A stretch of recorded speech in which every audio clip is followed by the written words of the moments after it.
وإياك نستعين اهدنا الصراط المستقيم صراط الذين أنعمت عليهم غير المغضوب عليهم ولا الضالين. Alhamdulillah. Terima kasih kepada semua yang hadir hari ini. Semoga kehadiran kita diberkati dan diberikan manfaat oleh Allah Subhanahu Wa Taala. Untuk sedikit imbas kembali, dalam kuliah yang lepas kita telah membincangkan tentang tawakal.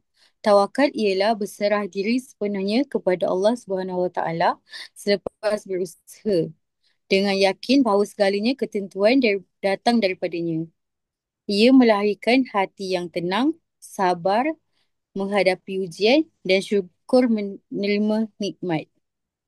Tanpa melengahkan masa, marilah sama-sama kita mendengar sambungan kuliah pada malam ini yang bertajuk Iman yang akan disampaikan oleh Ustazah Nazira. Dipersilakan Ustazah. Terima kasih kepada Cici Wafika Sama-sama Ustazah. di atas kesediaan dan kebaikan yang pengurusikan kuliah kita pada malam ini. Saya juga ingin mengucapkan terima kasih kepada um, tim marketing kita, dan juga saya juga ingin mengucapkan terima kasih kepada, tak pernah saya lupakan, kepada Kak Nuzli dan keluarga rawatan kita yang sentiasa memberikan sokongan. Ya, Alhamdulillah, subhanallah.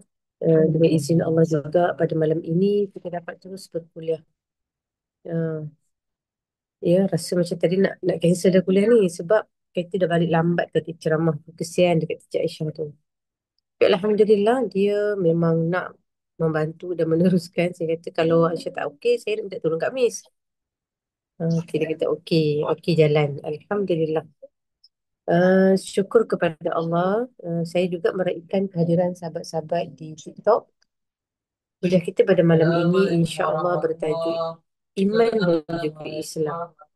Ya,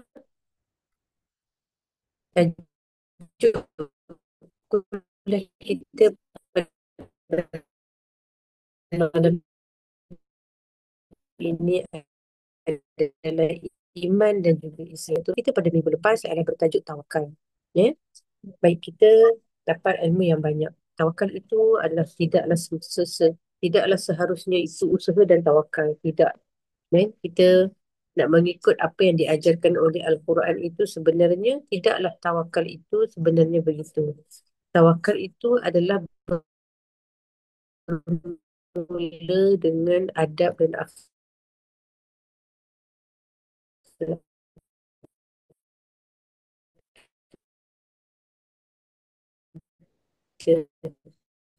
Ya, bagaimana hablum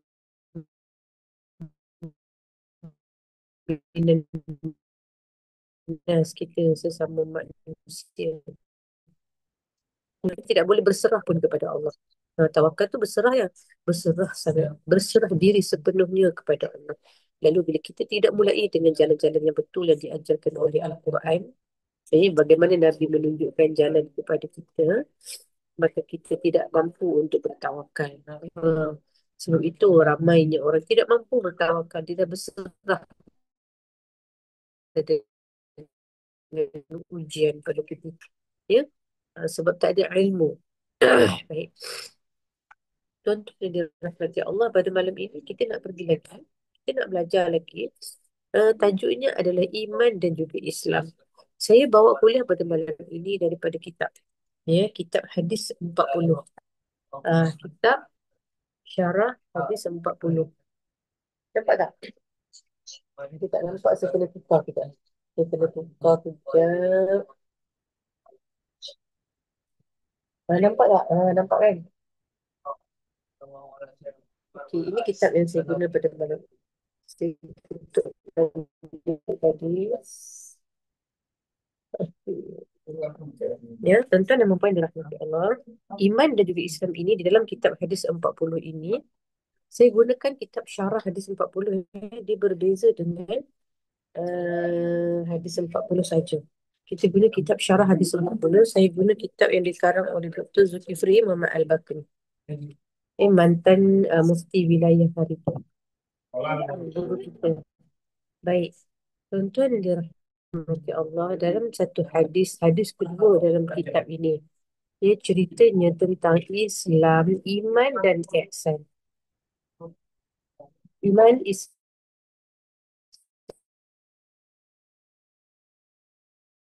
dan juga ihsan. Hadis ini diriwayatkan daripada Umar radhiyallahu anhu. Ya, kita dengar hadis ini. بينما نحن عند رسول الله صلى الله عليه وسلم ذات يوم إذ طلع علينا رجل شديد بياض الثياب شديد سواد الشعر لا يرى عليه أثر السفر ولا يعرفه منا أحد آه، حتى جلس إلى النبي صلى الله عليه وسلم. Muhammad, Muhammad pergi baca kat dapur. Pergi baca kat dapur. لا يرى عليه أثر السفر ولا يعرفه منا أحد حتى جلس إلى النبي صلى الله عليه وسلم. Tengok hadis ini. Ada peristiwa besar yang berlaku.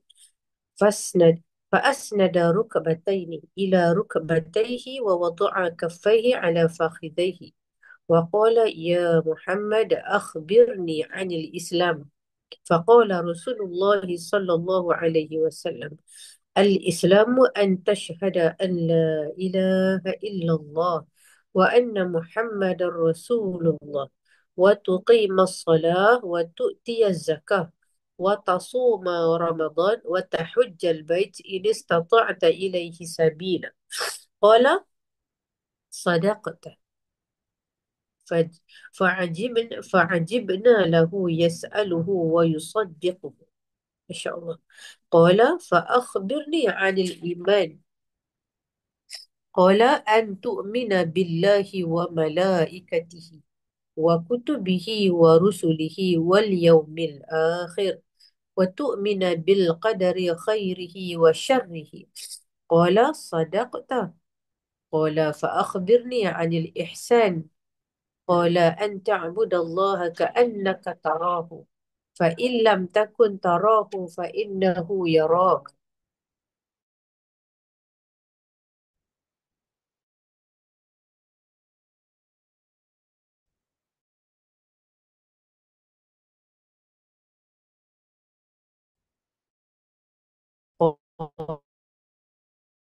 قال فأخبرني عن الساعة.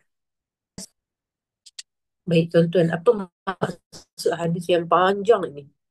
Hadis ini hadis kedua dalam hadis yang 40 yang dikarang oleh Al-Imam Nawawi rahimahullahu ta'ala. Para dirahmati Allah, ibu-ibu yang dirahmati Allah, guru-guru yang dirahmati Allah. Ya, kita tengok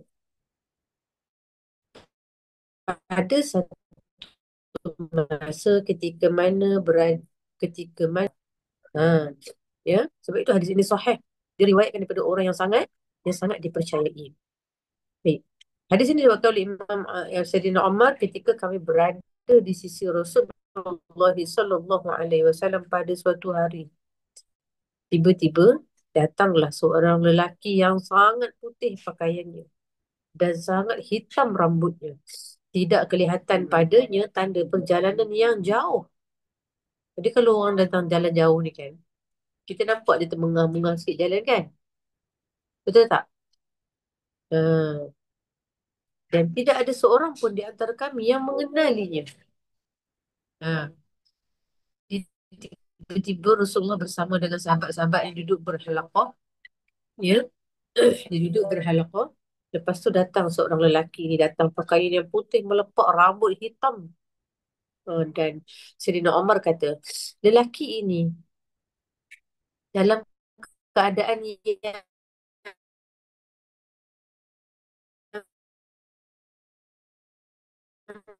tidaklah menunjukkan dia datang dalam dedan orang tempatan, mestilah orang jauh. Baik. Sehinggalah dia duduk di hadapan Nabi sallallahu alaihi wasallam. Masya Allah. Tuan-tuan boleh bayang tak? Saya tengah bagi kuliah ni, kita duduk dalam majlis ilmu ni. Datang seorang lelaki yang berpakaian putih. Kan? rambutnya hitam, datang terus duduk depan saya. Duduk bukan duduk saja ya tuan-tuan, kita tengok. Duduk di hadapan Nabi SAW dan merapatkan kedua lututnya di hadapan lutut Nabi. Ah, dia tengah bagi kuliah, datang seorang duduk lutut bersambung lutut dengan saya. Bersambung lutut dengan baginda dan meletakkan kedua tapak tangannya di atas pehanya. Pehanya tu siapa? Peha dia lah. Ya, okey, dia letakkan dua tapak tangannya di atas pehanya. Lalu berkata, "Wahai Muhammad, ceritakanlah kepadaku tentang Islam." Rasulullah pun menjawab, "Islam adalah engkau bersaksi, asyhadu an la ilaha illallah wa asyhadu anna Muhammadar Rasulullah." Ya. Lepas tu dia jawab apa? Ya. Dia sembah melainkan Allah dan Nabi Muhammad utusan Allah. Engkau mendirikan solat dan engkau menunaikan zakat, berpuasa Ramadan dan menunaikan haji jika mampu. Kemudian lelaki itu berkata, "Sadaqta." Betul lah tu. Kemudian dia tanya lagi. Sayyidina Umar jawab, "Pelik kami ni." Dia tanya, lepas tu dia jawab. Kan? Jadi sahabat-sahabat ini menyaksikan ya, peristiwa pelik ni. Dah lah dia datang, orang tak kenal, tak kenalkan diri, tak apa. Terus duduk depan Rasulullah. Dah lah dia tanya, dialah yang membenarkan. Ni pernah tak kita tanya orang? Lepas tu orang, contohnya kita tanya ustaz ke ustazah ke. Ustaz ustazah tu dah jawab, kita pun jawab macam ni. Betul lah tu. Nanti kita belajar. Adab Kita belajar sekejap lagi. Betul lah tu. Jadi kita belajar adab. Sebenarnya salah jawapan tu dengan guru. Okey. Kemudian dia bertanya lagi, ceritakanlah kepadaku tentang iman. Lalu baginda bersabda, engkau beriman kepada Allah, malaikat-malaikatnya, kitab-kitabnya, rasul-rasulnya, dan hari akhirat, dan engkau beriman kepada takdir yang baik maupun buruk. Kemudian dia berkata, sadaqta, anda memang betul. Ha. Kemudian dia berkata lagi, beritahukan kepada aku apa itu ihsan. Okey, saya tak nak sambunglah sampai situ. Ya, kelas kita pada malam ini iman dan juga Islam dulu. Ya, ibu-ibu, sahabat-sahabat yang dirahmati Allah. Baik. Okey, malam ini kita nak tengok apa itu iman. Okey, baik. Daripada hadis ini menceritakan kepada kita, ya, apa yang kita boleh belajar daripada hadis ini.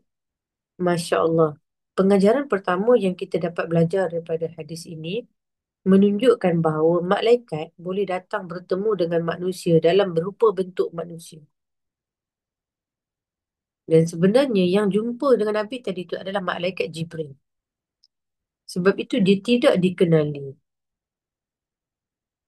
Dan rupa parasnya itu memang menakjubkan. Ya, Masya Allah. Lalu, pengajaran daripada hadis ini menunjukkan bahawa kepada kita, malaikat memang boleh datang menyerupai manusia kepada kita. Seperti mana dia datang kepada siapa tadi? Kepada Rasulullah. Dan dia juga datang berjumpa dengan Maryam. Ingat tak kisah Maryam? Uh, ya, bagaimana kisah Maryam itu melahirkan zuriat. Dia kata, macam mana saya nak boleh melahirkan zuriat sedangkan saya belum pernah disentuh oleh mana-mana lelaki. Ya, malaikat kata itu adalah mudah bagi Allah. Masya Allah. Baik tuan-tuan, dan malaikat Jibril juga pernah datang berjumpa dengan Nabi Ibrahim, dengan Nabi Lut dalam bentuk manusia. Mereka dapat berubah bentuk daripada rupa bentuk mereka yang asal, dan kepada rupa bentuk manusia. Ini mukjizat yang Allah bagi kepada malaikat. Kita boleh berubah tak kita? Hmm. Kita boleh berubah bentuk tak? Ha? Kita ni manusia boleh berubah tak bentuknya? Tak boleh. Wujud tak boleh. Kalau yang boleh menjelma tu kan, bukanlah manusia lah tu. Ya? Baik. Apakah pula bentuk asal malaikat? Allah sebut di dalam Al-Quran surah Fatir ayat 1. أعوذ بالله من الشيطان الرجيم بسم الله الرحمن الرحيم الحمد لله فاطر السماوات والأرض جاعل الملائكة رسلا أولي أجنحة مثنى وثلاث ورباع يزيد في الخلق ما يشاء إن الله على كل شيء قدير. Kita nak tahu tak? Nak asal bentuk malaikat itu apa Allah sebut dalam Al-Quran surah Fatir ayat 1. Segala puji bagi Allah, pencipta langit dan bumi yang menjadikan malaikat sebagai utusan-utusan untuk mengurus pelbagai macam-macam urusan.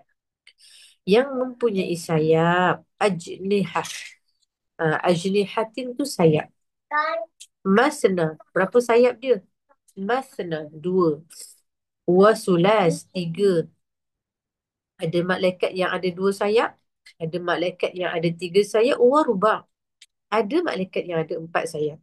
Masya Allah. Tetapi, di dalam hadis yang sahih, Sahih Bukhari, di mana Nabi menceritakan bahawa Nabi bertemu melihat malaikat Jibril alaihi salam. Ia memiliki 600 sayap.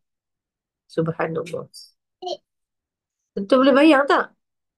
Kebesaran Allah ni. Sebab itu Allah mulakan ayat ini dengan Alhamdulillah. Hanya segala puji layak bagi Allah. Sebab Allah saja yang mampu membuat segala kekuatan, kebesaran, keajaiban ni. Sebab tu tak boleh puji manusia pun. Tak boleh. Tak layak kita menerima pujian. Tak layak. Bulu mata satu ni pun kita pinjam. Lagikan sayap yang 600 tadi tu. Masya Allah. Bulu mata luruh satu pun kita kata alah hai, dah lah tak ada bulu mata. Kan? Contoh je. Bulu mata jatuh. Untuk Ustazah ada orang rindu lah. Ha, kan? Kononnya begitu. Baik. Tapi Allah memulai ayat ini nak menceritakan tentang bagaimana Allah menciptakan malaikat yang begitu penuh dengan kebesaran itu. Dia puji diri dia. Alhamdulillah. Segala puji hanya pada Allah yang menciptakan langit dan bumi. Dan Allah yang menciptakan malaikat. Subhanallah.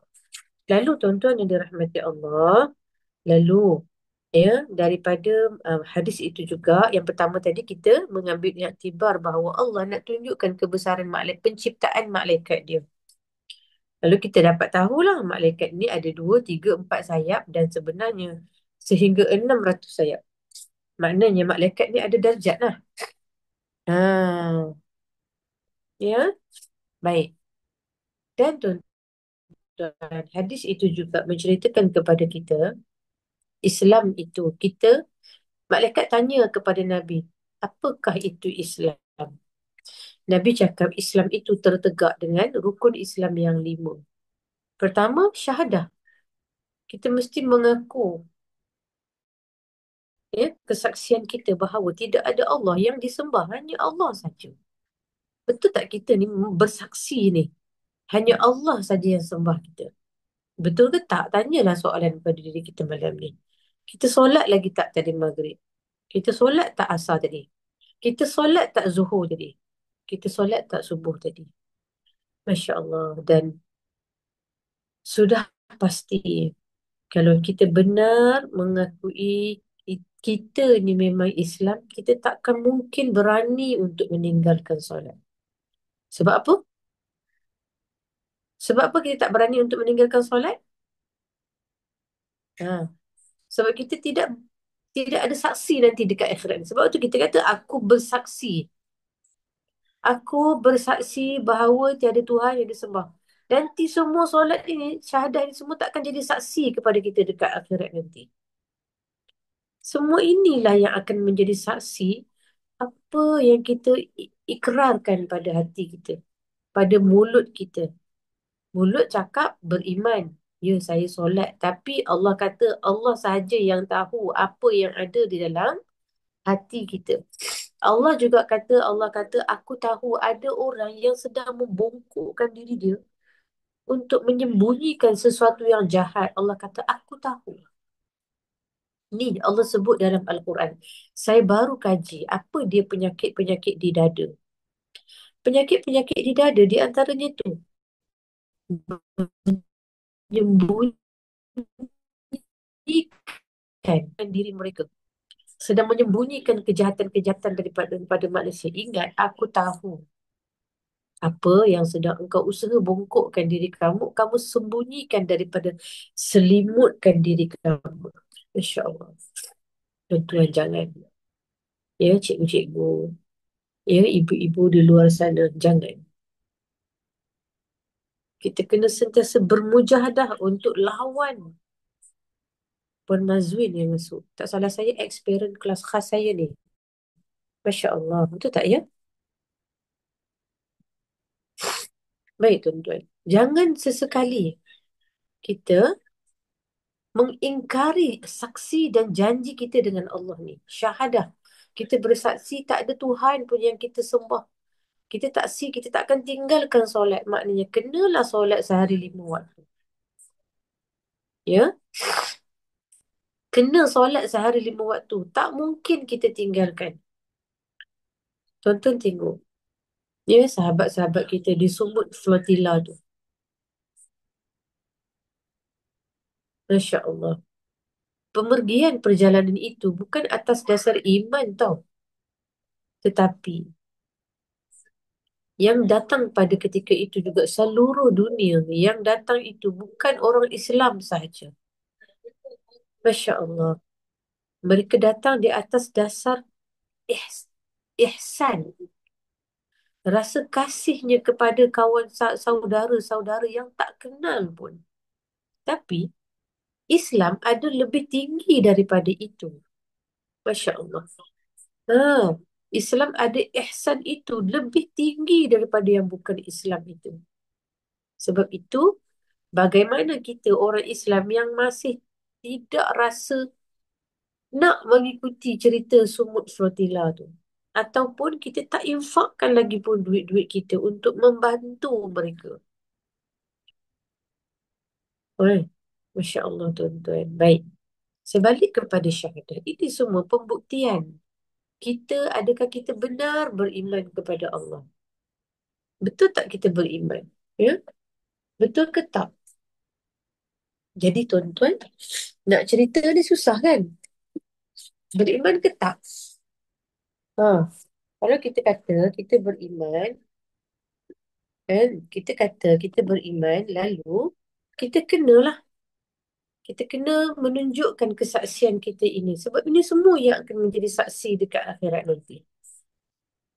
Kita bersyahadah, kita solat, kita berusaha untuk tidak meninggalkan solat. Ya, kita berusaha untuk melaksanakan apa yang Nabi perintahkan. Baik, yang kedua, menunaikan solat tepat pada waktunya, memenuhi semua syarat, mengeluarkan zakat, puasa di bulan Ramadan dan haji sekali seumur hidup bagi yang mampu. Subhanallah, inilah Islam.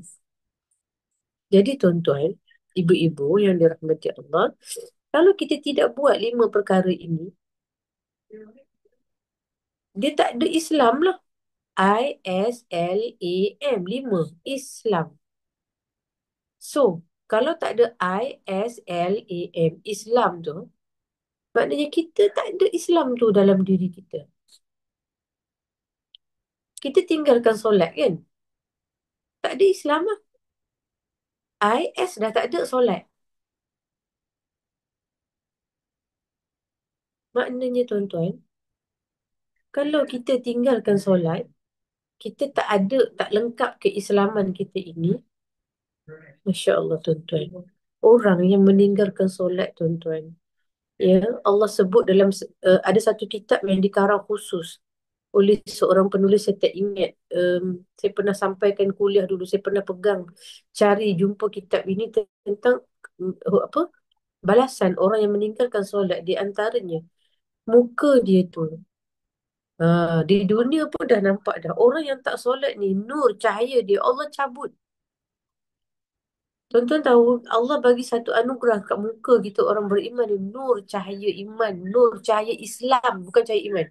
Nur cahaya Islam tu dia ada khas untuk orang Islam. Kalau kita tak solat, nur cahaya tu Allah tarik. Allah gantikan dengan muka yang gelap. Tak cantik, tak berseri. Sebab itu, kalau nak cantik berseri tu bukanlah pada makeup kita. Dia memang ada nur yang paling asal sekali yang Allah bagi pada orang yang solat. Ya? Masya Allah. Baik. Tuan-tuan yang dirahmati Allah, pengajaran yang ketiga daripada hadis itu adalah, ya, kita uh, Rasul telah beriman kepada Al-Quran yang diturunkan kepadanya daripada Tuhannya. Demikian pula orang-orang yang beriman, semuanya beriman kepada Allah, malaikatnya, kitab-kitabnya dan semuanya. Ya, dalam hal ini, ulama ahli sunnah wal jamaah berpendapat berdua. Dua, dia mengatakan bahawa iman itu apa? Ulama ahli sunnah wal jamaah berpendapat ada dua. Satu golongan ahli sunnah wal jamaah kata iman itu ialah ada tiga unsur dia. Satu, mengucap dengan mulut, asyhadu an la ilaha illallah, tu. Tu iman lah tu. Habis kalau tak solat, tak mengucap, macam mana nak bersyahadah tu? Nak ikrar tu. Ya. Okey. Yang kedua, orang yang beriman itu adalah orang yang dia membenarkan dengan hati dia. Dia membenarkan dengan hati dia. Macam mana membenarkan dengan hati ni? Ha, sebab Allah dah kata dah, aku sangat tahu apa yang sedang engkau sembunyikan. Ya, Allah kata dekat orang yang uh, para sahabat yang balik daripada perang perang Uhud, mereka berkata-kata dalam hati mereka, kan alangkah bagusnya kalau harta perang tu bagilah kat kita sikit, kan kan banyak harta perang tu. Hati-hati dengan hati ni. Sebab Allah kata Allah tahu apa yang ada di dalam hati kita. Masya Allah. Dan hati ini akan berkata-kata ketika dia akhirat nanti. Sebab itu orang beriman, dia kena sentiasa bercakap benda baik. Sebab hati tu, dia akan membenarkan apa yang dia cakap. Selalu istighfar, astagfirullah, astagfirullah, astagfirullah, astagfirullah, astagfirullah. Lama-lama hati itu akan membenarkan. Hati kita pun astagfirullah, astagfirullah. Mula-mula memang kita akan berzikir, membaca, beristighfar. Semua dengan mulut je dulu.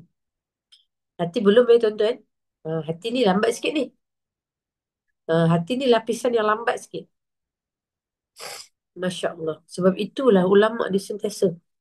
Sebab dia nak membenarkan dengan hati itu bukan senang. Dan bukan sekadar itu sahaja. Kita nak pergi kepada ilmu hati kuliah minggu depan pula. Ilmu hati ni cerita dia lain. Sangat-sangat menarik. Saya baru buat kajian semalam dan untuk assignment saya berjumpa. Hati ni ada tiga jenis hati. Ada dua jenis hati. Kemudian dalam dua jenis hati itu ada tiga lagi peringkat dia. Subhanallah. Masya Allah. Quran menceritakan kepada kita. Ya, baik tuan-tuan. Iman pertamanya mesti mengucap, ikrar dengan lidah. Yang kedua, membenarkan dengan hati. Sebab itu tuan-tuan, di antara orang-orang yang paling Allah murka adalah orang munafik.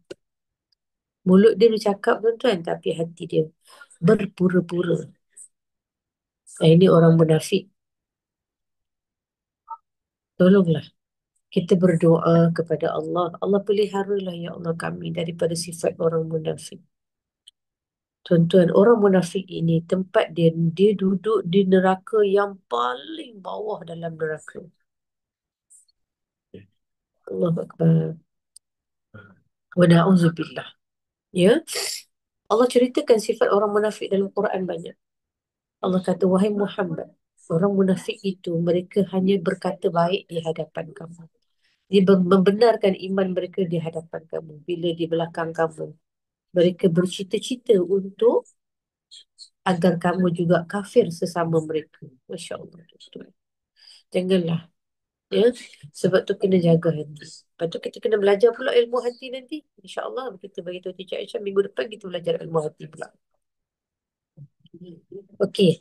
Iman maksud dia yang kedua tadi membenarkan dengan lidah, dan yang ketiga, ya, kena buat pelaksanaan dengan tindakan. Kata beriman, kata beriman pada Allah. Hati, ya Allah, aku beriman. Tangan kenalah solat. Kaki kenalah berdiri solat. Inilah orang yang beriman. Tapi kalau kata tadi, kau kata beriman. Kan hati Allah lebih tahu. Tapi tak solat. Maknanya kamu bukan orang beriman. Ini orang munafik, iaitu berpura-pura kepada Allah. Berat, berat, berat sangat. Dia punya, dia punya balasan. Allah Akbar. Nak cari apa kat dunia ni tu? Ibu-ibu, tuan-tuan. Dunia ni dah lah tipu daya. Sudahlah Imam Sayyidina Ali kata, dunia ini hanyalah seperti mimpi. Allah juga kata dalam Al-Quran, dunia ni ibarat nyamuk, ibarat satu sayap nyamuk je. Allah umpamakan dunia dengan nyamuk. Allah tidak malu mengumpamakan dunia dengan nyamuk. Sebab Allah nak bagi tahu betapa murahnya harga dunia ni untuk di sisi Allah. Sebab itu jangan rasa sayang sangat dengan dunia kita ni. Ya? Jangan disebabkan dunia sanggup bergaduh dengan majikan. Sanggup bergaduh dengan kawan. Sanggup bergaduh lagi dengan mak dan ayah. Oh, tu lagi lah rugi. Rugi sungguh. Ya? Cuba bayangkan. Sehel, se, se, se, separuh sayap nyamuk tu Allah umpamakan dengan dunia ni. Cuba ambil separuh apa sayap nyamuk tu, cuba tengok. Ya Allah, tak ada apa pun dekat dunia kita ni, ya Allah. Ya, baik. Jadi iman tu mesti tiga perkara. Sebut dengan lidah, membenarkan dengan hati, dan mesti buat perbuatan yang kita kata. Jangan jadi orang-orang yang munafik. Orang munafik ni tuan-tuan, dia tak boleh buat kawan. Memang tak boleh buat kawan. Ya, kalau kita buat kawan, kita lagi munafik daripada dia. Hati-hatilah cari kawan tu. Cari kawan kena hati-hati. Solat tak dia? Kalau dapat kawan yang solat tu, bersyukurlah, pegang dia kuat-kuat. Dahlah kita, contoh dahlah kita ni orang tak solat, lepas tu kawan lagi dengan orang tak solat. Kan? Jadi bila dapat kawan yang solat, biarlah munafik kita ni dibimbing oleh kawan yang solat tu. Ya? Siapa lagi nak tolong lah kalau nak dapat kawan. Okey, kita belajar lagi. Ada lagi pengajaran dalam hadis ini tentang kawan juga. Baik tuan-tuan. Yang seterusnya pengajaran yang kita nak ambil daripada hadis ini. Cuba tengok bagaimana malaikat itu datang bertemu dengan Rasulullah dengan pakaian yang putih, yang bersih, yang wangi.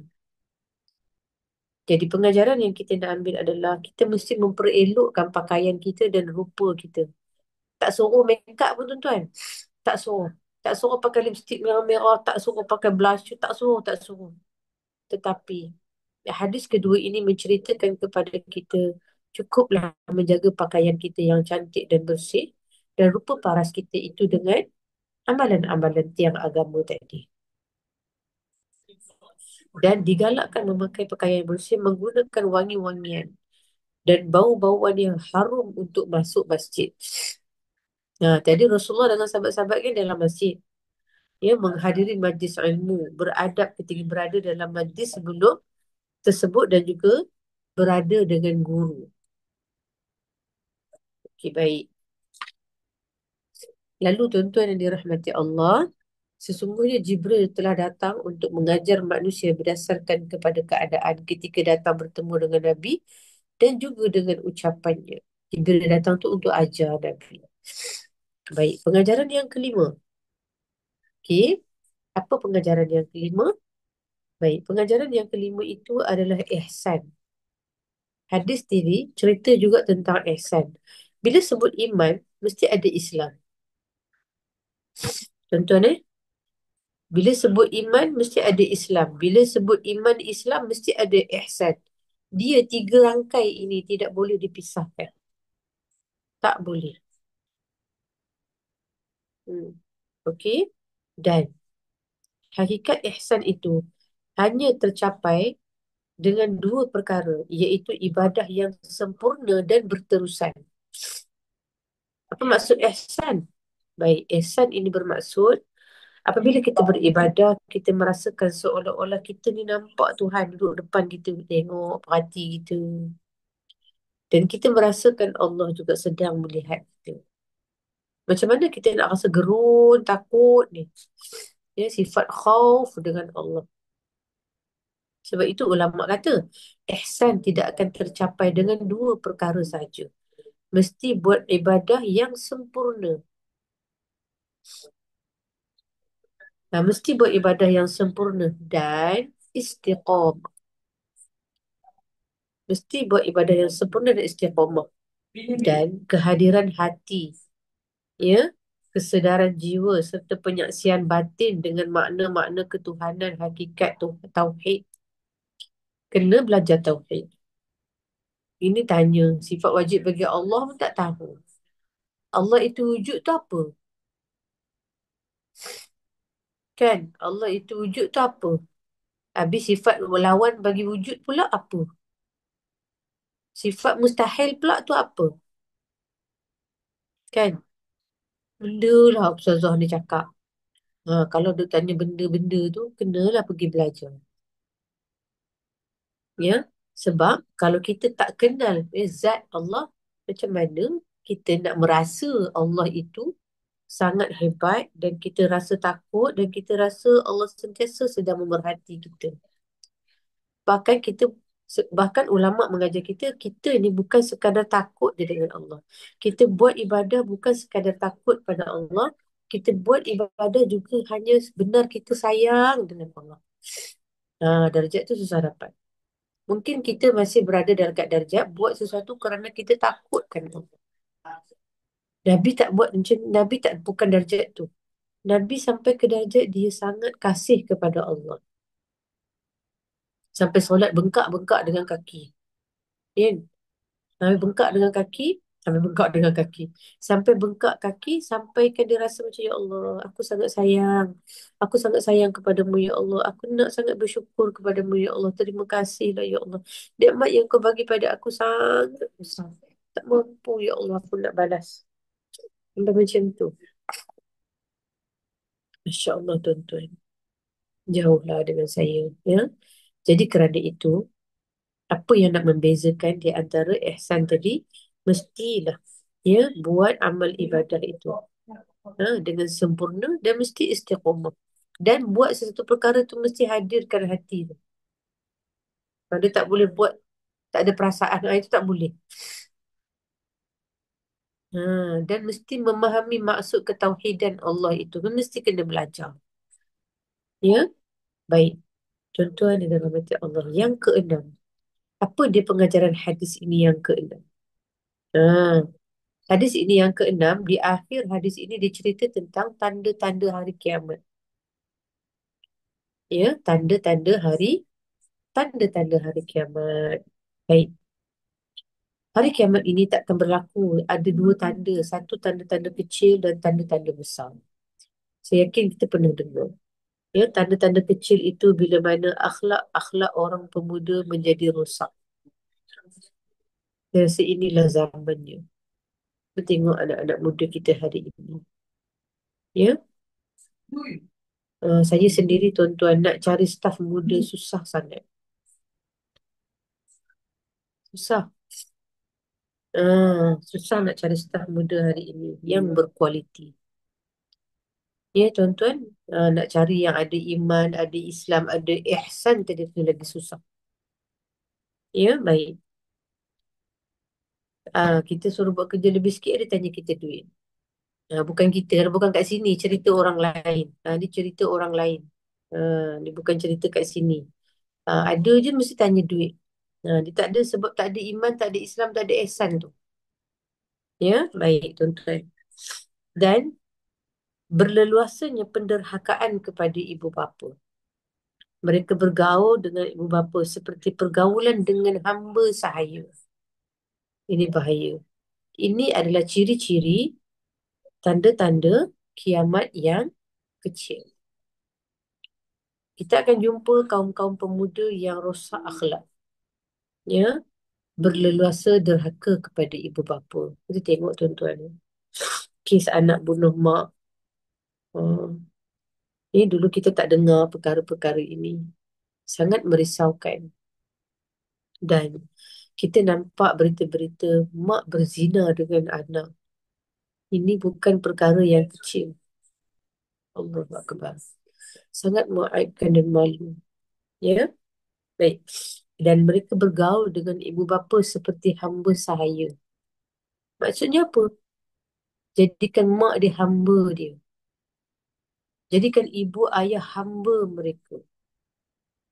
Ya, kita berlindung dengan Allah. Ya, hormatlah, kasihlah ibu ayah kita. Jangan jadikan ibu ayah kita sebagai hamba nak basuh baju kita, nak kena kemas buat itu dan ini untuk kita. Dan kitalah yang menjadi cerminan untuk didik anak-anak kita itu supaya mereka tidak menjadi anak derhaka di ketika besar nanti. Itulah tanggungjawab kita. Tanggungjawab yang sangat berat. Sebab itu Nabi kata, didiklah anak kamu supaya dia tidak menjadi anak yang derhaka kepada kamu nanti. Masya Allah. Ya, tuan-tuan yang dirahmati Allah. Sebab itu hari ini biarlah kita bekerja keras cari ilmu, didik anak-anak, bersungguh-sungguh didik anak-anak dengan agama. Kan? Ya, bukanlah nak seronok, tak boleh tuan-tuan. Ya, bimbang didik kerana kelalaian kita hari inilah mereka menjadi anak yang derhaka kepada kita. Baik. Apa lagi tanda-tanda kecil kiamat? Berlakunya kerosakan di muka bumi. Pertumpahan darah sesama manusia. Tengok baru ni. Ya, rusuhan berlaku di mana? Di negara jiran kita. Di Bangladesh. Pertempuran. Kan? Tidak pun ada perasaan bersalah pun. Kita berlindunglah dengan negara kita yang kita cintai, insya-Allah. Dan peperangan saling bunuh-membunuh sesama manusia. Allah, kita minta lah Allah lindung. Dia tak, kan? Kita berharap lah ya Allah. Baik, terbaliknya dan bercampurnya urusan sehingga sehina-hina manusia menjadi raja dan pemimpin. Oh, ini yang kita takut ni. Tuan-tuan, ini yang kita takut. Ya, terbaliknya pencampuran urusan sehingga sehina-hina manusia menjadi raja ataupun menjadi pemimpin. Ya Allah. Ini akan sampai masanya nanti. Masya Allah. Seterusnya, urusan-urusan diserahkan kepada bukan ahlinya lagi dah. Doktor, bukan lagi orang ahli doktor.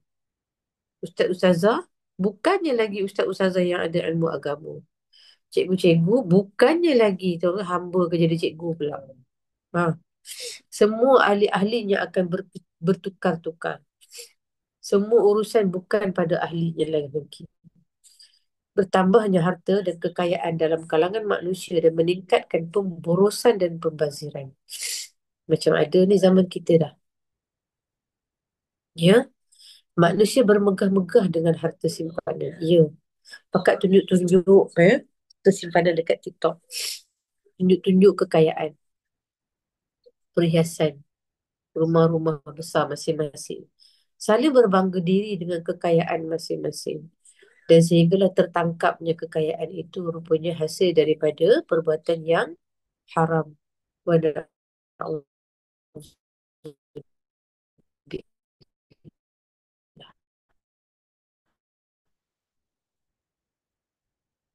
adalah tanda-tanda kiamat yang besar. Tuan-tuan, kalaulah sampai kepada tamat kiamat yang besar ni akan keluar asap daripada buah bumi ni. Namanya dukhon. Kita tengok asap kan keluar daripada bumi. Ya Allah, ni kenapa ni? Ni kenapa ni? Eh? Oh, kemudian lepas itu keluarlah Dajjal. Lepas tu keluarlah binatang-binatang yang banyak. Tuan-tuan tak tahu datang daripada mana tu. Berlari-lari haiwan-haiwan itu terlepas daripada apa? Daripada hutan. Wa na'udzubillah, takutnya. Ya, kemudian akan terbitlah matahari daripada tempat tenggelam. Dan turunnya Isa, ya, bin Maryam alaihi salam, ya Allah. Kemudian turunlah Ya'juj dan Ma'juj. Ya, tiga peristiwa terbenamnya bumi. Lepas tu nanti akan terbenam bumi kita ni. Macam kita tengok cerita Mak Saleh tu kan. Oh, bumi akan tenggelam dan terbenam. Masya Allah. Sekali di timur, sekali di barat. Dia tak tenggelam serentak eh. Ah, dia akan tenggelam dulu di timur, lepas tu sekali di barat, dan yang ketiga barulah terbenam di semenanjung Arab. Akhir sekali adanya api yang keluar daripada arah negeri Yaman yang akan menghalau manusia kepada pergi ke padang mahsyar. Sangat menyeramkan dan menakutkan. Rasa-rasa apakah bekalan kita untuk membawa diri kita ini, ya, kepada hari-hari kiamat kecil dan kiamat besar ini.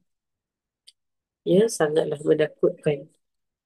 Baik, tuan-tuan yang dirahmati Allah Subhanahu Wa Taala, di dalam hadis ini juga pengajarannya adalah bagaimana kita perlu mencari kawan-kawan yang baik.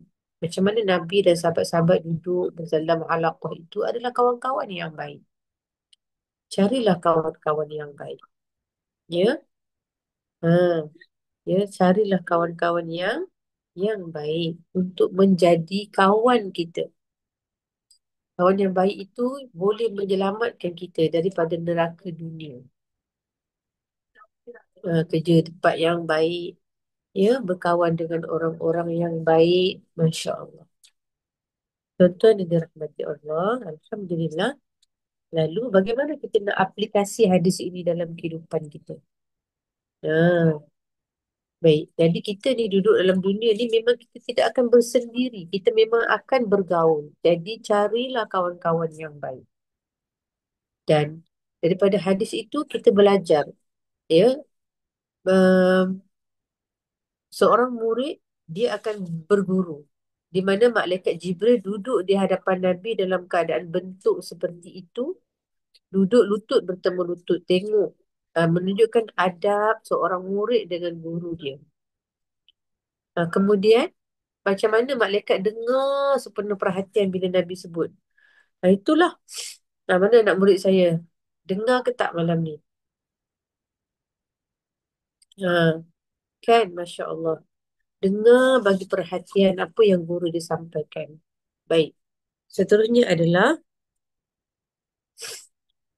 um, bila malaikat Jibril tanya dekat Nabi Muhammad, Nabi Muhammad jawab apa? Dia jawab dengan jawapan yang begitu bagus. Ada tak Nabi Muhammad jawab saya tidak tahu? Tetapi kita belajar daripada hadis ini, kalau kita cakap kita tidak tahu pun, tidak akan mengurangkan martabat kita. Kerana kalau kita tidak tahu, kena jawab tidak tahu. Jangan duk usaha juga nak bagi tahu kita pandai. Nabi Muhammad itu lain cerita dia. Dia memang orang yang faham agama. Kita kalau tak faham agama, jangan main belasah je nak jawab. Nak goreng juga bagi nampak pandai. Goreng je lah Nazira, bubur kicap, bubur cili. Kan? Tak boleh. Kerana agama ini bukan milik kita. Agama ini milik Allah. Dunia ini juga milik Allah. Tak payahlah bersuka-suka hati untuk melampaui batas. Konon-konon kita nak jadi influencer kot kan. Oh, bukan main bercakap sesuka hati. Oh, tak boleh. Lupalah tu. Dunia ini milik Allah. Ilmu semua milik Allah. Jadi kalau kita nak bercakap, ikut apa yang kita belajar dan bidang kita sahaja. Kan? Saya memang akan kata, saya bukan bidang saya. Saya tak tahu. Orang tanya saya pasal hukum-hukum pernikahan, cerai berai, saya kata bukan bidang saya. Sebab ustazah, ustaz ni kena tahu dia bukan pandai semua benda. Bidang saya adalah ni tadabbur Quran, saya baru je mendalami, baru sambung belajar. Bidang saya terapi Al-Quran, special needs, kan? Terapi Al-Quran, special needs, pendidikan awal kanak-kanak, taska, tadika, pengurusan, membina tim, menguruskan staff. InsyaAllah itu bidang saya. Itu pun tak semua saya tahu juga. Kena belajar lagi. Banyak benda lagi nak kena belajar. Okey, baik. Dan tuan-tuan ada rahmati Allah Subhanahu Wa Taala. Yang terakhir daripada saya dan kita belajar pada malam ini, kita nak jadi siapa? Kita nak jadi siapa? Apakah impian kita sebenarnya yang kita nak jadi? Jadi, impian kita itu, ya, akan terlaksana bila kita dapat guru yang betul, yang baik, yang faham agama, yang ada ilmu, yang boleh mengajarkan kita. Sebab itu kenalah banyakkan berguru. Tak boleh berguru dekat seorang aja. Pergilah berguru dekat guru, banyak guru. Tapi pastikan kita cari guru yang betul. Supaya guru itu boleh mengajar kita ilmu yang boleh meluruskan hidup kita. Jangan pula jadi cari guru yang boleh boleh apa? Mempergunakan pula orang tu. Kan banyak kes berlaku. Ya, Ustaz Rogul. Ya Allah. Saya sangat risau dengar berita-berita ni. Setakat ini tak ada lagi lah berita ustazah. Alhamdulillah. Semoga-moga ustazah-ustazah yang ada semua terpelihara lah oleh Allah Subhanahu Wa Taala. Kita dengar cerita ustaz-ustaz je setakat ini. Ya, rogol orang itu, rogol anak muda. Sebab apa? Itulah. Ya, sebab populariti itu telah memakan diri. Ya, kerana itulah insya-Allah saya mengingatkan diri saya. Apa saja yang kita buat biarlah semua kerana Allah. Dunia ini duk kejar-kejar, duk sibuk-sibuk, duk berusaha keras. Contohlah keras betul berusaha sampai sanggup bergaduh dengan orang. Allah Akbar. Nak bawa gimana tu? Ya, baik tuan-tuan dirahmati Allah. Yang lemah itu daripada saya, yang buruk juga daripada saya. Ya, banyak sangat kekurangan saya. Saya masih belajar lagi. Ya, banyak kelemahan saya juga. Baik, silakan. Ada soalan nak tanya? Terima kasih ada yang bagi love kat saya. Okey, Kak Miss, ada yang nak tanya soalan tak? Jessica, di TikTok ada soalan tak? Sahabat-sahabat yang rahmati Allah. Ada yang nak tanya soalan? Tak ada, faham semua. Ada ke tak ada orang dalam ni? Ha? Okey, ada tak ada? Bagi bunga jap. Komenkan ya. Kalau ada, komen ya. Tak ada lah tu. Ada? Oh, okey, Kak Miss ada. Kalau ada, komen ya.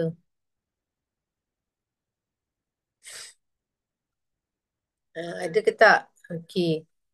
Baik, tak ada soalan. DGM. DGM pula dah. Di TikTok tak ada.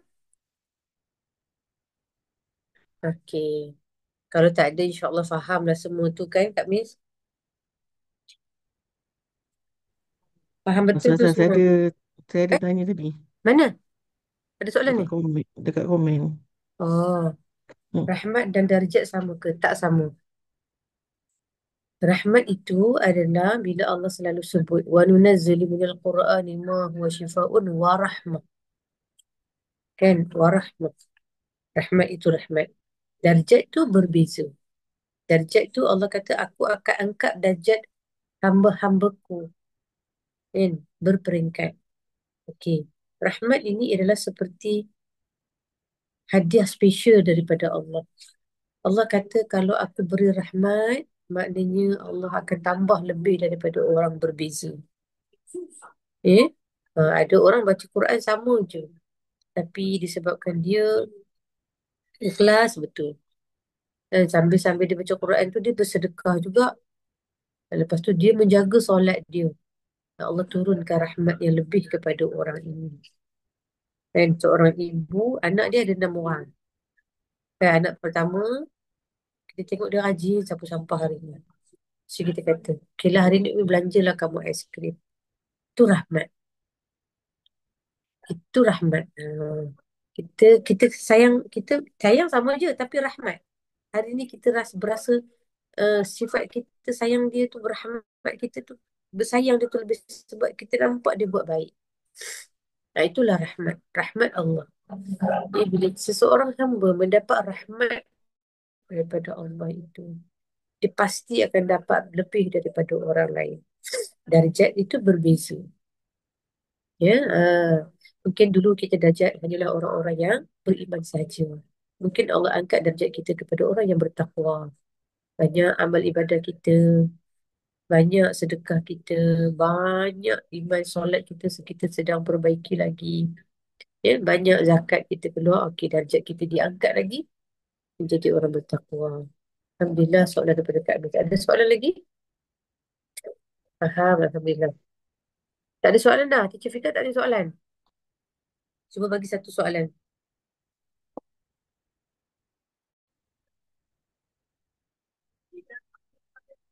Mana Teacher Fika? Cuba bagi satu soalan. Ya, nak dengar soalan Teacher Fika.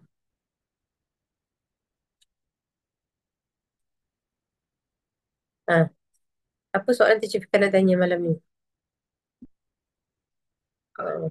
Mana Teacher Aina? Teacher Aina ada? Tak ada? China. Nah, tak ada. Okey, Puan Mazwin, silakan kalau nak tanya soalan. Tak ada soalan? Ha, Teacher Fika tak ada soalan? Okay, kalau tak ada soalan, saya minta maaf di atas segala kelemahan saya pada malam ni. Subhanallah. Ya, dah tidur dah anak saya kat belakang tu punya pensan. Okey, terima kasih semua. Saya ucapkan terima kasih sekali lagi. Mohon maaf atas segala kelemahan. Silakan kita tutup um, kuliah kita pada malam ini, Teacher Fika.